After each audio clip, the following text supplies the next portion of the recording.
So, good morning.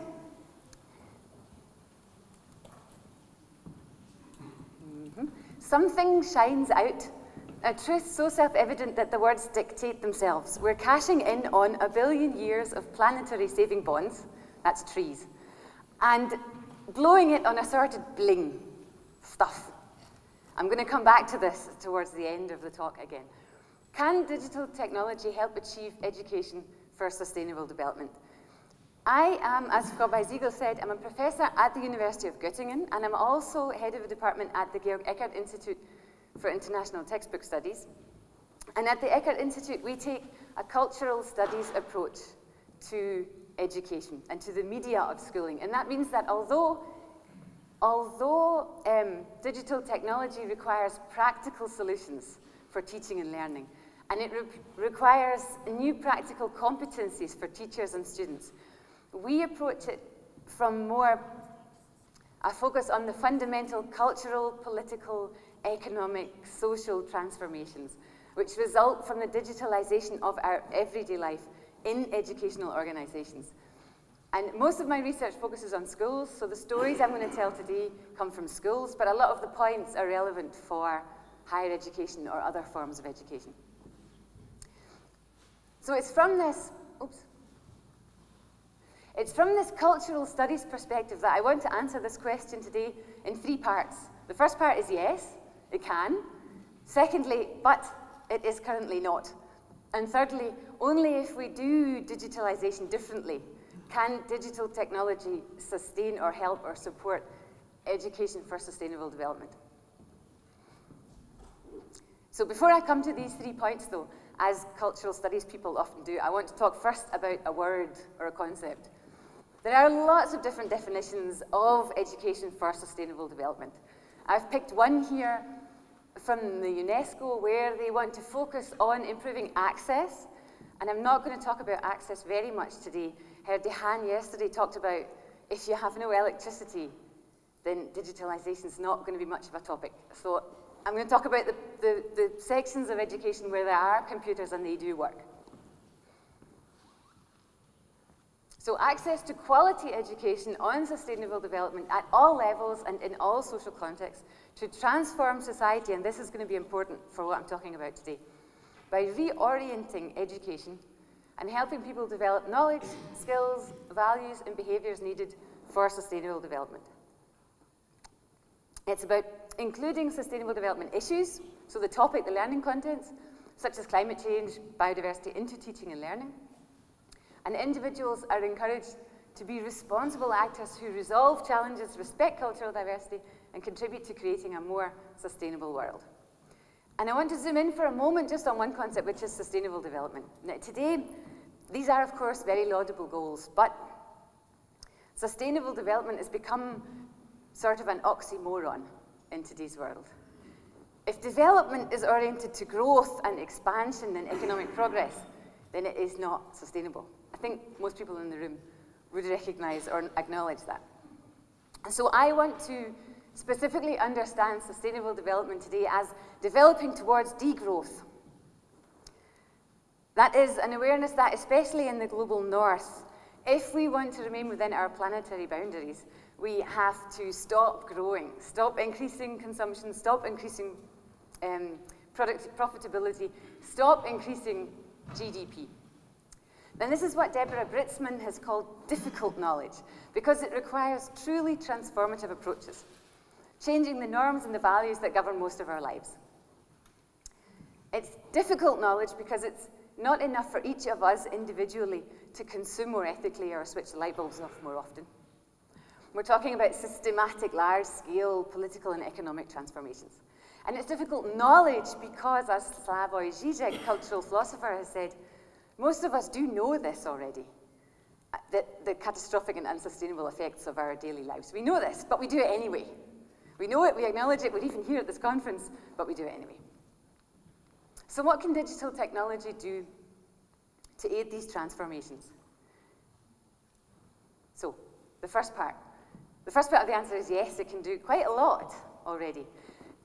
My research is based in ethnography and discourse studies, so what I'm going to do is tell some specific stories, very specific, which speak, I hope, to broader issues. So I've got a couple of stories. I want to talk about pedagogy and learning environments, about learning content, and about societal transformation. These are points from UNESCO's roadmap for implementing the Global Action Programme on Education for Sustainable Development. These are three aspects which are core to the definition of what sustainable development is supposed to do. So, first, pedagogy and learning environments. Digital technology has been used to improve access to quality education on sustainable development by enabling people to engage in learning activities from a distance. So online courses are available, often at no financial costs, MOOCs, massive open online courses, etc. Anyone can take these from anywhere in the world, theoretically.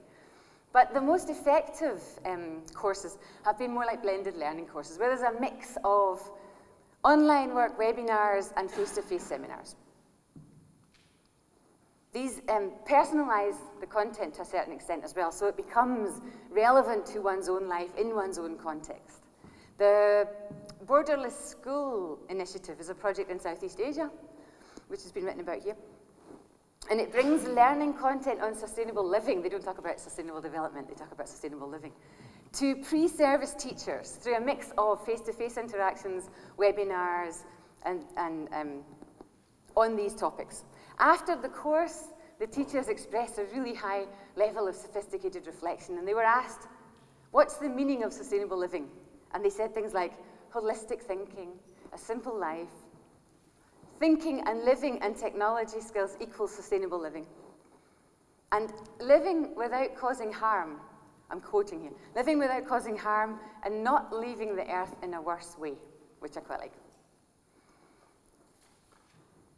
So this is a specific course on sustainable education, though.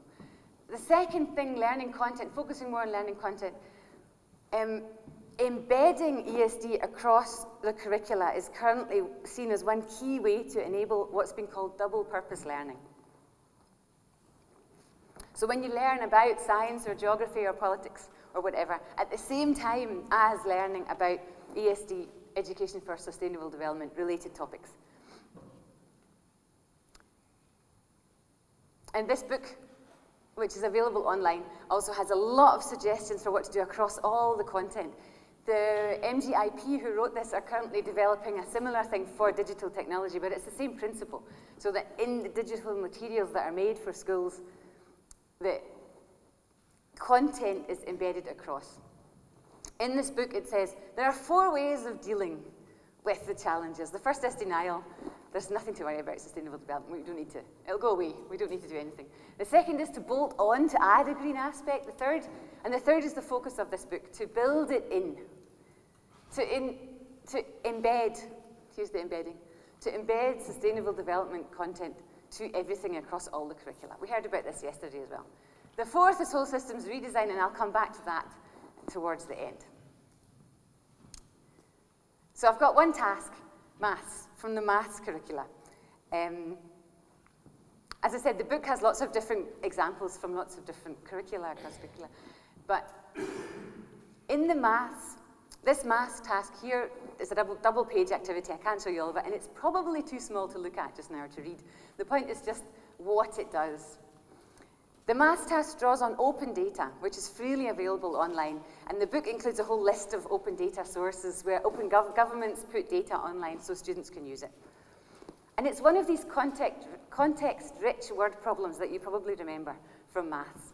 But instead of asking students to calculate the profit from selling apples or something, or the percentage of tigers in the zoo population, it uses data on body mass index, on obesity, and on undernourishment. So it's doing the same maths, but it's doing it on this topic. Students learn the key mathematical competencies which have been written into the curricula for many, many years, and they double-purpose learning. They also learn about global justice, global injustice. However, even if the Borderless School project and the embedding of ESD across the curricula are using open data and things like this are innovative and dynamic. They're not yet signs of societal transformation, the third aspect that UNESCO foregrounds. And there are a couple of things that schools are doing already which point more to this direction. Repair cafes, for instance. Repair as a way of stopping the growth of consumption. There are over 1,000 repair cafes around the world. The closest one to Göttingen is in a school in Bad Soden-Allendorf, which I'm sure you all know. Bad Soden-Allendorf. But the idea here is the school is embedded in this idea of repair. You bring your smartphone or your tablet, or apparently your washing machine, which I can't really imagine, to the repair cafe, and it's repaired. So repair becomes not only a replacement of buying new things, it also becomes a community event. The community is engaged and embedded, and a collaborative fun event that you do together. The repair cafe is like every Thursday afternoon, or something like that. And then school projects have also been engaging with the shared economy, the sharing economy, with using platforms like Avocado for shopping, or Drivey and Snapcar for car sharing, or Free Cycle and Kleider Kreisel as e-Flohmärkte, right? E-flea markets. And also CodeCheck and Get Neutral, where you can calculate in an app your consumption, your CO2 output. So students are connecting with their community through these apps, because most of them are community related. They are encouraged to consume less bling, less stuff, and they're encouraged to cultivate more consumable, more sustainable ways of living. So the response, the first part of my answer, yes, it is. It can. But if societal transformation is the ultimate goal, and as I said earlier, if we want sustainable development to mean degrowth, especially in the global north, so that we live in within our planetary boundaries, and if innovative, collaborative, democratic, open, participatory, situated pedagogies, learning environments, and learning content are only the means to this end, then there's quite a long way to go. And I want to highlight 3 aspects here again: temporary technology, easy knowledge, and digital competencies, the way they are currently spoken about. Yeah. So, it's quite well known now that companies build obsolescence into the technology that they sell to us today. Now, imagine your daughter or your sister starts school in the 7th grade. The 7th grade is where most schools in Germany now are starting to integrate the laptops, the tablets, etc. So you buy, or the school buys, or somebody buys this tablet or this notebook. Now the government has made a change yesterday so that the schools can now buy the technology, which is already very good for access across the board. So it's not only the more wealthy parents whose kids have tablets who learn. That's a different issue. So your daughter or sister gets a new tablet in 7th grade. She's supposed to use this tablet or notebook for, if she's in a gymnasium, 7 years, right? No, 6 years. 6 years. How many of you have a notebook that's 6 years old? 1, 2, 3, 4, 5, 6, 7. Not bad, not bad. But I think we can tell we're at a sustainable development conference, right? Because usually there's not that many people who have a tablet that lasts that long. But do you imagine this daughter or sister is supposed to write her exams, her Abitur or whatever, in 6 years with this computer that's 6 years old, right? It's not a way that we usually use technology these days.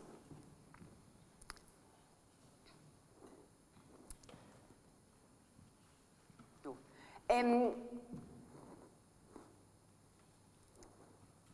Okay, the basic idea behind this, we all know now about conflict minerals, we know about working conditions that are involved in producing these globally, and we know about the massive amount of digital rubbish which is generated worldwide by the amount of technology that is being purchased. And the question now is, if schools purchase more and more, are they thinking of sustainability as they purchase?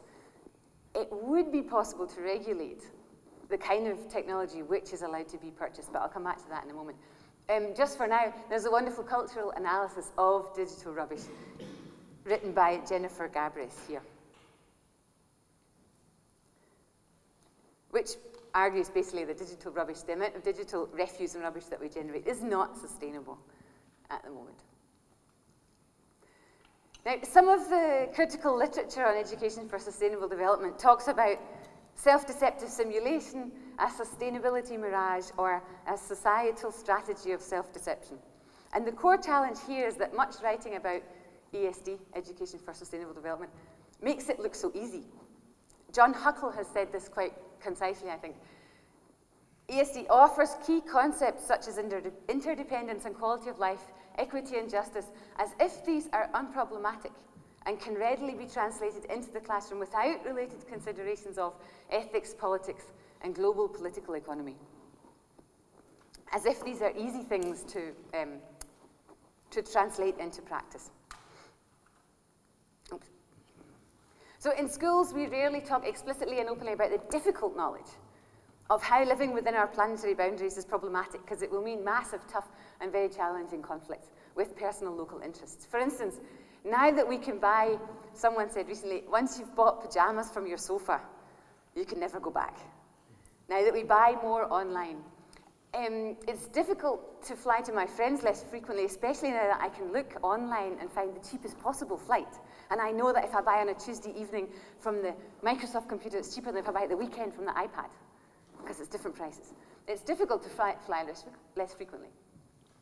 It's challenging to be the first country to aim to keep GDP stable rather than grow gross domestic product. And it's going to be fun to convince the shareholders of your company that you want to be the first multinational corporation that says, okay, we have all these digital traces of people's Facebook likes, of their Twitter behavior, of their online shopping history, of your search history, etc. We have all these digital traces. We know how to profile users quite precisely. But we're not going to use that data to target advertising at them. That's going to be difficult to use as well. And there are lots of statistics like this where you see the growth of e-commerce. The more digital technology we use, the more we consume, etc., etc. The repair cafes in the sharing economy are still tiny, tiny niches of the global economy. So, but consuming less in the world and formulating an education to consume less in the world is hard. It's not an easy knowledge. It's not an easy option. The third aspect I want to highlight here, very briefly, is the kind of digital competencies that are being prioritized worldwide. There are hundreds of models of digital competence. They all have really nice aesthetics. And some are called digital intelligence, DQ. Some are called 21st century skills. There's a lot of technology in here as well, but it's always a bit more than just the technology. But what they all have in common, all these different ones, I know you can't read it just now, it's just to show the aesthetics. What they all have in common is that they pay almost no attention to sustainability at all.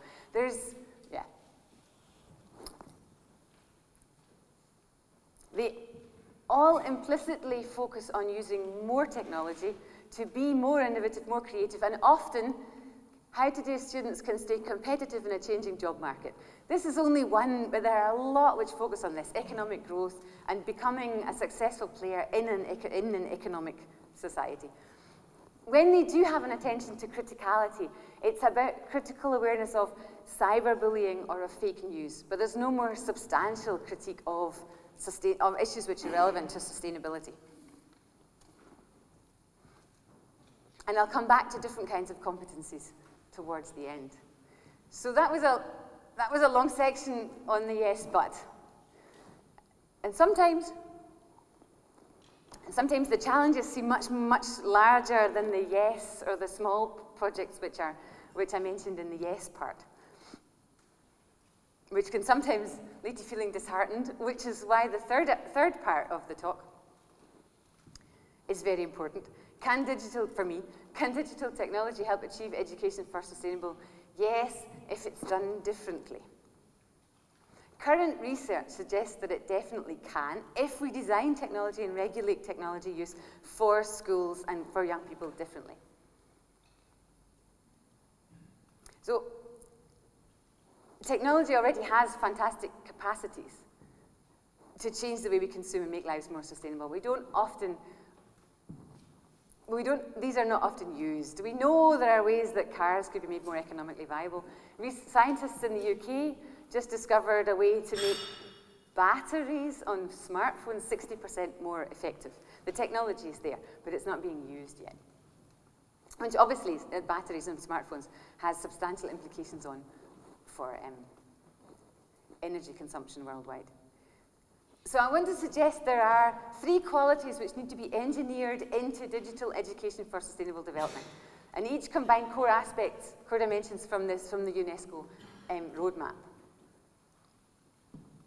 Durable convivial technology instead of temporary, difficult knowledge instead of easy knowledge, and post-digital competencies instead of digital competencies. Instead of digital competencies, the way they are described today in the broad scope. So the first point with durability and conviviality. If the market demands it, companies will usually make it. Durable technology that doesn't break too quickly. If the government now regulates that a specific sustainability index has to be met, then the companies will start to make it. We know that Apple, the teachers said to Apple last year, we need the iPads to be prüfungssicher. So that you can close down everything and the kids can only use one app so they can do their exams with the iPad. And Apple said, never thought of that, okay, we'll do it. So Apple's now doing that. Android's not doing it, Apple's doing it. So, and in that sense, China realized recently that the screens on tablets break quite easily if they're used in schools. Surprise. So China said, actually, most of what we're doing is using textbooks, so why don't we use e-book readers, which are so much more hardy and they last longer and they don't break so easily. But, sorry, this picture's not in color, it's supposed to be in color. The point is, e-book readers, as you know them, are usually black and white, right? So China said, we need color e-book readers, make a new technology, we need color e-book readers for the textbooks. And the market said, okay then, color e-book readers.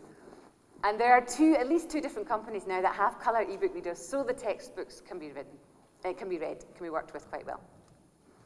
Convivial technology. If you only read one thing to follow up after this talk, and if you don't know it already, I recommend The Matrix of Convivial Technology. There's an article in English available, open access, and there are some materials, pedagogical materials, especially in German, at least in German, available online, from Andrea Vetter. She has turned this idea from Ivan Illich, the term of convivial, as a technical term to designate a modern society of responsibly limited tools. And Vetter developed this outline into 5 different dimensions of basic ethical values and design criteria for technology. So we've got relatedness, she calls it in English, the impact on interpersonal relations, access, adaptability is called in English, which is the ability that we can change the technology to make it do what we want. You know, the iPhone is far less adaptable than, for instance, an Android smartphone or that sort of thing, or a Linux notebook.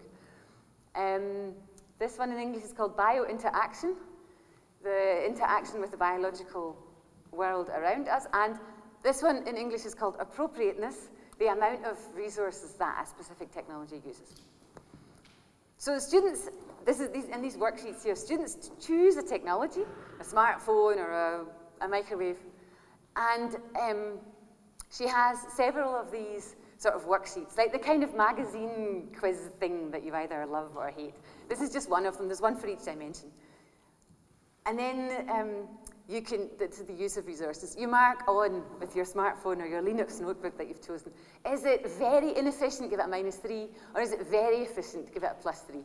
Is it made from non-renewable materials or from renewable materials? And I like the one at the bottom, it breaks easily, or it's durable and repairable. And in one of the other sheets, there's a couple more questions about, can I repair it myself, or do I have to take it to someone to be repaired?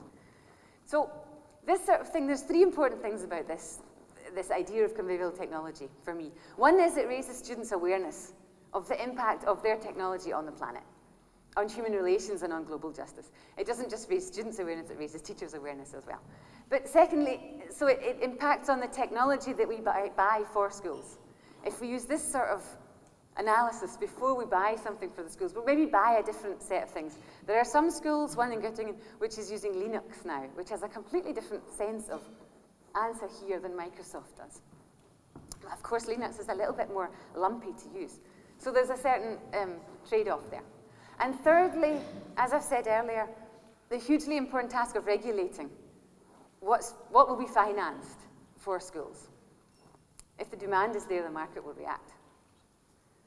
So that was the first point. The second point, difficult knowledge, as opposed to easy knowledge or simple knowledge. I've said already a little bit about the difficulty of acknowledging what most of us already do know, that consensus is not always possible when we're finding ways of dealing with the conflicting interests surrounding sustainable development, especially if sustainable development is understood as degrowth. So dissensus is necessary. I have to thank Thesaurus Plus for this because it's not Creative Commons. So classic pedagogical tools for engaging students with dissensus and difficult knowledge without necessarily offering a happy end are things like setting up dilemmas, tricky situations, alternative histories, speculative worlds, fictional worlds, or personal narratives. And these are things at which digital technology excels. And I want just to mention two examples here. One is virtual reality. There's some research now which shows that virtual reality does have an impact on empathy. And the jury is still out a little bit, but if you've used this 360 virtual reality yourself, then you realize it is a very strongly immersive way of seeing. And there are some films that have been made now, short films, that have been used in pedagogical contexts, specifically to engage difficult knowledge. This one, On the Brink of Famine, was filmed in South Sudan, and it aims to transport viewers inside the hunger crisis, in which more than 2.8 million people are going hungry and at least 40,000 are near starvation. So that there's a few different ones on different topics like this. And the second example, my favorite, is social impact games. Recent research on digital games has shown their potential to produce changes in attitudes and behavior, and the research here is a little bit stronger, that definitely has an impact, because the students do something. They don't just watch, they actually have to do something. But of course, not any old games or digital games produces transformative behavior. Games for Change, Games for Change is a non-profit organization that aims to empower game creators and social innovators to drive real-world impact through games. They curate lots of different sites on the one website they have. And several of the games encourage students to experience or take action for societal transformation. There is a search button on the website, and you can search for key terms like sustainability, but it wasn't working last week while I was searching for this. These, however, are just the featured games from this week. And you can see alongside classic sustainability topics, you've got third world farmer, you play the third world farmer. You've got LGBTQ issues, and you've got the refugee issue. These are classic issues of sustainable development which touch on these different societal issues. But you've also got two that I particularly like here. Activate, this is just a snapshot of what was on the website this week. Activate, where you campaign for an issue. You play through the role of being an activist in this game. And these things are not always easy. You meet challenges and then overcome these challenges as a player, as a user. Practicing through what it takes to campaign publicly for an issue. And this one here, Admongo, which introduces young children to ad literacy, to recognize why, where, and how commercial messages are constructed and placed, which to a certain extent also means understanding these data traces and what this means when your data has been tracked and traced everywhere. And they describe ad literacy as a key 21st century skill, which is not on the other 21st century skills maps. And this takes me to my final point, which is post-digital competencies. So if ad literacy commercial message literacy is a key 21st century skill. It's very much linked to digital technology, to learning how commercial messages are placed and how specific ads are oriented to me. But it isn't only about the digital, and I like this word post-digital because in our world today, politics and economics are talking a lot about digitalization, but actually, as if digitalization is something new. But actually, digitalization is not new anymore. Almost everything we do here, it touches on the digital, even for the most unconnected people. It's not possible to have a bank account anymore, even if you don't touch a smartphone or anything, without being involved in digital flows of data.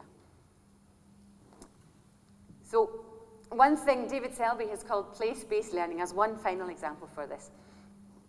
Cultivating an intimacy with nature can help build and deepen learner affinity with and love of nature, leading to an ethic of care, active care, and defense of nature, an ethic that is the springboard for action. This is one example, where he says you only fight for what you love, you don't fight for an abstract concept like sustainability. And this is post-digital, a post-digital competence to say, okay, when do I need to get out and be in nature, and when do I then use the tablet or the notebook to research how this tree in this forest is related to me and to the wider planet. That's post-digital competence. It's not an either-or, as it's often discussed. Either we're out in nature or we're using the tablets. It's somehow integrating them both. We use whichever technology is helpful for whichever task we have.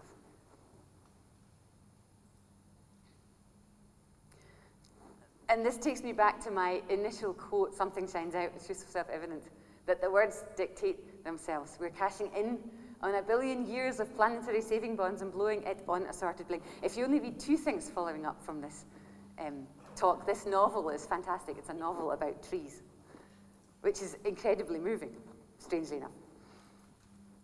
So, and what one of the characters in the book wants to know is why this is so easy to see when you're by yourself on a cabin in a hillside and almost impossible to believe once you step out of the house and join several billion folks doubling down on the status quo. And we mostly know this truth. Education for sustainable development can give students the chance to be by themselves on that hillside, either in physical reality or in virtual reality, or preferably both, and work on sustaining that knowledge when we step outside of the house. So, to answer the question again, yes, it can. Digital technology can help achieve education for sustainable development, but it currently is mostly not. So only if we do digitalization differently, that means regulate differently, purchase differently, use differently, reflect differently, then can digital education support education for sustainable development. And with that, I thank you for your attention.